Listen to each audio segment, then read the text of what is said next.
आदर्श नगर नागपूर यांच्या वतीनं 2024 या वर्षी बुद्ध जयंती महोत्सवाचं आयोजन करण्यात आलेलं आहे। या प्रसंगी आपण सर्व पत्रकार मंडळी जी उपस्थित आहात त्यांचं मी मनपूर्वक स्वागत करतो, प्रिंट मीडिया आणि डिजिटल मीडिया यांचं।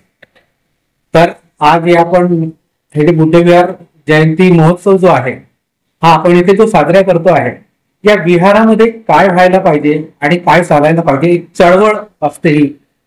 ही धार्मिक चळवळ आहे, शैक्षणिक चळवळ आहे आणि सामाजिक चळवळ आहे। अशा प्रकारच्या या तिन्ही विचारांनी आपण प्रेरित होऊन या विहारामधनं आपण या चळवळी चालवत असतो। आणि या चळवळी चालवत असताना धम्मानुषंगाने ज्या ज्या गोष्टी आहेत त्या आपण विहारातून चालवत असतो। जसा डॉक्टर बाबासाहेब आंबेडकरांची जयंती, वर्षावास, बुद्ध जयंती, महात्मा फुले जयंती, अशा प्रकारच्या अनेक प्रकारचे कार्यक्रम आपण तिथे राबवतो। त्याचप्रमाणे शैक्षणिक दृष्टीने जर आपण विचार केला तर आपल्या विहारामध्ये आपण अध्ययन कक्ष सुरू केलेला आहे। तिथे जे गरजू विद्यार्थी किंवा जे विद्यार्थी असतात ज्यांना घरी ज्या प्रकारची अभ्यासाची सोय नसते ती सोय आपण विहारामधून उपलब्ध करून देतो आहे। त्याचप्रमाणे कधी कुठल्या लोकांना काही आवश्यकता पडली तर आपण त्या प्रकारे जसं कोविडच्या काळामध्ये किंवा त्याच्यानंतरच्या काळामध्ये आपण त्यांना कपडे वाटप करतो, त्यांना आपण शिधा वाटप करतो। अशा प्रकारचे विविध उपक्रम आपल्या विहारामधून चालत असतात। आणि याच विहारामधून मागच्या वर्षी आम्ही ज्या प्रकारे हा बुद्ध महोत्सव साजरा केला, या वर्षी सुद्धा हा बुद्ध जयंती महोत्सव 2024 या नावाने आम्ही साजरा करतो। याच्यानंतर या विहाराची जी इतिहास आहे, विहाराचा जो इतिहास आहे तो भोगे साहेब सांगतील अशी मी त्यांना विनंती करतो। मी मनोज मुडके आपल्याला इथपर्यंत माहिती दिली, याच्यानंतरची जी माहिती आहे ती आदरणीय अरुण भोगे साहेब देतील अशी मी त्यांना विनंती। मी ह्या विहाराला बऱ्याच वर्षापासून जुडलेला आहो आणि हे आमचं जे विहार रत्नशील बुद्ध विहार आदर्श नगर हे दक्षिण पूर्व नागपूरमध्ये इस्टॅब्लिश झालेलं आहे आणि हे विहार अतिशय सुंदर आहे। हा विहाराचा इतिहास असा आहे, 2000ला या विहाराचं रजिस्ट्रेशन झालं। ते 100 फुटाच्या रोड वरती ते विहार आहे आणि त्या विहाराचं रजिस्ट्रेशन वगैरे सगळं झालेलं आहे आणि त्यानुसार ते विहार कन्स्ट्रक्शन करायसाठी बरंच काही संघर्ष करावा लागला। त्या विहाराला जवळपास 10 नगर जोडलेले आहेत आणि तिथे पूर्वीला विहार नव्हता, अगदी विहार जागा होती आणि तो एरिया सुद्धा डेव्हलप नव्हता। कारण मी बाहेर देशामध्ये ज्यावेळेस इथनं जायचं नागपूरला त्यावेळेस आम्हाला त्या एरियामध्ये रिक्षा सुद्धा मिळत नव्हता। अशा परिस्थितीतून आज ते पूर्व दक्षिण नागपुरामध्ये अतिशय सुंदर विहार, ही मूर्ती बघितली तुम्ही, ती आम्हाला थायलंड वरून मिळालेली आहे। थायलंडचे गव्हर्नमेंटचे डेलिगेट इथे आले होते, त्यांनी ते पहिले मूर्ती द्यायच्या पहिले सगळं चेक केलं आणि विहाराची कंडिशन बघून ते जी मूर्ती आहे ते आपले आशियन पेंटचे जे ओनर आहे त्यांनी सुद्धा इथे येऊन दान दिलेली आहे आणि गव्हर्नमेंट ऑफ थायलंड त्यांचे सुद्धा डेलिगेट आले होते। अशा माध्यमातून ते विहार आजच्या कंडिशन्स मध्ये अतिशय सुंदर आहे आणि त्या विहारामध्ये अनेक प्रकारचे कार्यक्रम होतात। आमचं ते विहार फक्त पूजेचं स्थान नसावं अशी आमची कल्पना आहे। तिथे शैक्षणिक, सामाजिक आणि आर्थिक बाबीवरती सुद्धा लोकांना प्रबोधन व्हायला पाहिजे। त्या माध्यमातून आम्ही या विहाराच्या माध्यमातून चळवळ चालू ठेवलेली आहे आणि 2000 पासून आजपर्यंत ही चळवळ अशीच चाललेली आहे आणि बऱ्याच लोकांचं इथे सहकार्य वगैरे मिळत आहे आणि त्या माध्यमातून अनेक प्रकार इथे अनेक प्रोग्राम इथे चालवत आहे आणि बाकी इतर गोष्टी कार्यक्रमाबद्दल हे दोन आल्याबद्दल आपण वेळ दिल्याबद्दल आपलं धन्यवाद।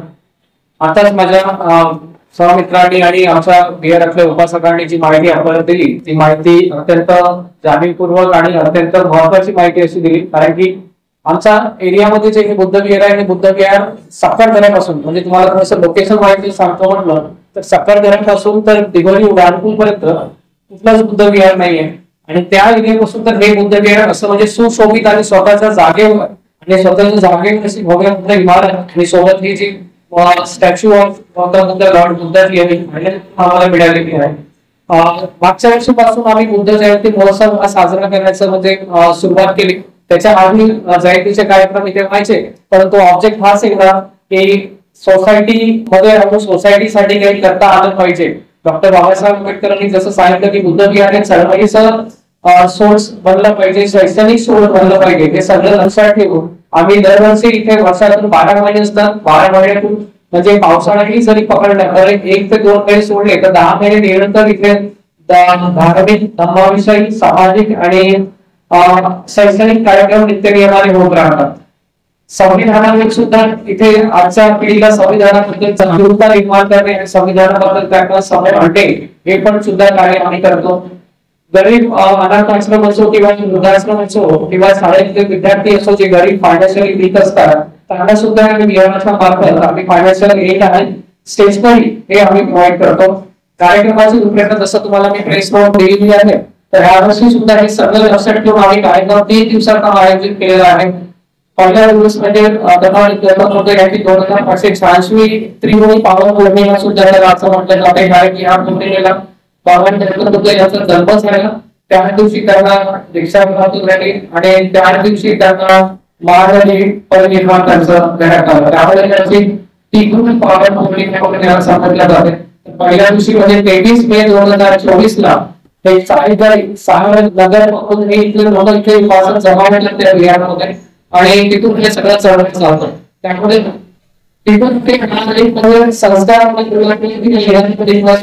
कुठेतरी आपल्या समाजाचं वैशिष्ट्य कुठे नाही कळत आणि फक्त बौद्ध धर्म मुलीकडे बाकी धर्मात सुद्धा उपदेश केलेला आहे संविधानाचा मार्ग. तर यामध्ये आम्ही संविधान 3 ठेवलेली आहे प्रकारची की भारतीय संविधान जनजागृती म्हणून ही टीम ठेवलेली आहे. ह्या टीमवर सुद्धा आकर्षक झाकी जी बनवलेली आहे ते झाकीचं इथे प्रदर्शन, 3 दिवस डिस्प्ले आणि झाकीची रॅली ते 23 तारखेला सायंकाळी होईल. 24 तारखेला सायंकाळी मुलांचा विकास हा सर्वांगीण विकास व्हावा, चाइल्ड डेव्हलपमेंट म्हणूनच society people we should give to something to society in return.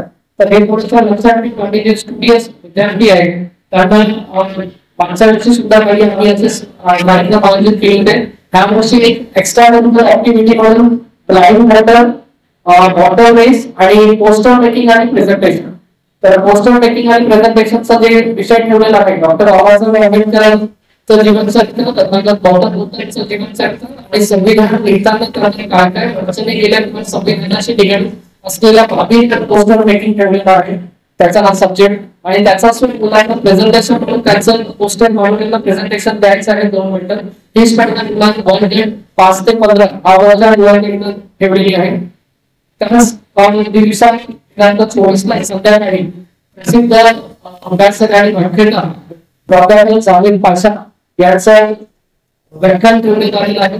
आणि व्याख्यानाला जवळपास म्हणजे दरवर्षी आमच्या प्रोग्राममध्ये जवळपास 1,500 ते 2,000 लोक इथे उपस्थित असतात. रोज 1,500 ते 2,000 लोक. तर हे व्याख्यान ह्या मार्गाने ठेवलेले आहे किंवा येणाऱ्या पिढीला आपल्या संविधान आपले सर्व बाबासाहेब आंबेडकरांनी जो धर्म फक्त एका धर्मात गुन्हे गेला तो भारताला संविधान केलं. ह्या संविधान आवश्यक म्हणून जावेद पाशा यांना बोललेलं आहे. त्याबद्दल त्यांचं ठेवण्यात आलेलं आहे. 25 तारीख 25 मे 2024 सायंकाळी सायंकाळी प्रसिद्ध गझलकार आणि गीतकार ज्यांनी दूरदर्शन आणि आकाशवाणी, मुंबई आकाशवाणी, दूरदर्शन इथे आपला प्रसिद्ध गीताचा कार्यक्रम दिलेला आहे.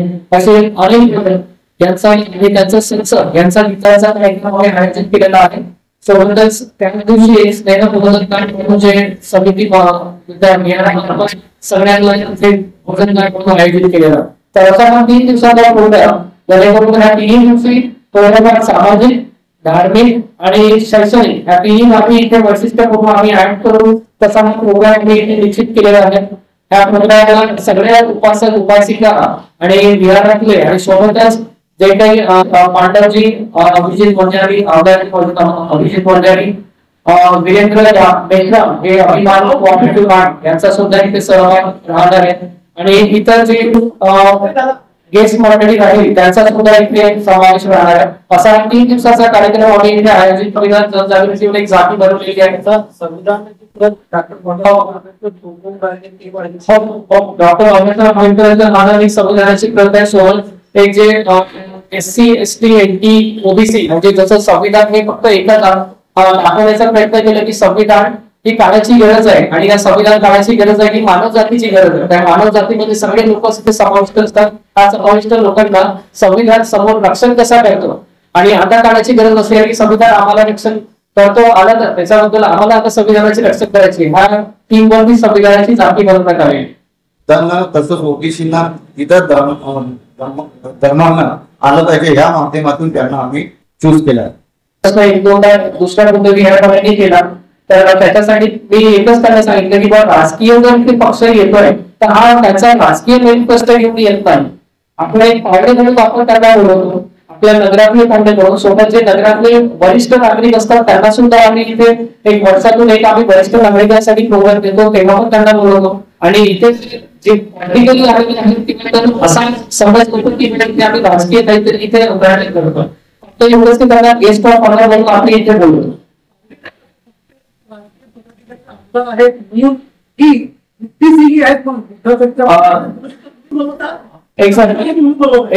वर्षामध्ये कसं असतं वर्षामध्ये वर्षातून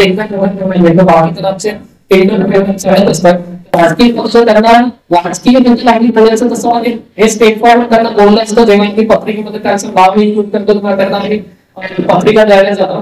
राजकीय बद्दल ते काही संभाषण करणार नाही. त्यांना बुद्धिजीवी आणि बुद्ध धर्माबद्दल हे बोलण्यात आवे हे त्यांना असे म्हणजे तुम्ही त्यांना अट आणि कंडिशन म्हणा हे आमच्याकडून त्यांना सांगितलं. कारण की जेव्हा आमच्याकडे जेव्हा लोक जेव्हा बाकी लोक तिथे जमा असतात तेव्हा कोणीतरी बोलतात आम्हाला किंवा राजकीय पक्ष बोलणं म्हणजे तुमचा हेतू काय आहे बिहारमध्ये राजकीय तुम्ही म्हणजे उघडण्यात करताय तर त्याला आमचं एकच असते की राजकीय पक्ष हे जे व्यक्ती आहे ते समाजाला कुठेतरी येतं समाज उन्नत येतं समाज दर्पण करतो. काँग्रेस पक्षाने याच्यामध्ये काँग्रेस पक्षाने कुठेतरी आम्हाला असं वाटत नाही की बौद्ध समाज पर्यंत ओबीसी समाज सुद्धा हे आमच्या एरियामध्ये थोडीफार कुठेतरी हा सगळा एकच झालेला आहे. जसं मी तुम्हाला बोललो की तिथे आमच्या एरियामध्ये म्हणजे तिथे SC लोक कमी आहेत पण ओबीसी लोक जास्त आहेत. तर जे कम्युनिटीमध्ये पण आहे तर ओबीसी लोकांचाही इथे मुलांना असतो. त्याच्यामुळे ओबीसी लोकांना काही विचार किंवा काय करायचं कसं करायचं तर त्यांनी सरकारमध्ये स्टेट फॉर्म बोललं की बाबा तुम्ही पर्टिक्युलर व्यक्तीला जर बोलत असाल तुमच्या व्यक्ती जसं झाडपाटाची जी व्यक्ती आहे ओबीसी आहे तर एक झाला. दुसरा जर तुम्ही राजकीय पक्षातून असेल तर राजकीय पक्ष आम्हाला असा निर्णय नाही जो पर्टिक्युलर संविधानाच्या विरोधात करत असेल. कोणत्याही महापुरुष सांगतात परंतु जे वक्तव्य तुमचे आहे हे आपल्या ओबीसी मंचावर दुःख सांगतात का? इथेच तुम्हाला सांगायचा प्रयत्न करताय की हे दोन जे व्यक्ती आहेत दोन व्यक्ती स्वतः म्हणजे ओबीसी समाजाचे आहेत आणि ओबीसी समाजाचा एकवटल्यामुळे ओबीसी समाजाबद्दल आज भाषण आजमध्ये कसं भारतामध्ये जे काही आता चाललंय त्याच्याबद्दल मी जास्त बोलणार नाही परंतु जिथे कुठे ओबीसी ST सक्षम भारत टीवी को अगर आपने सब्सक्राइब नहीं किया है तो अभी तुरंत आप सब्सक्राइब कर बेल आइकन को ऑन करें ताकि हम बने रहे हमेशा आपके साथ. धन्यवाद.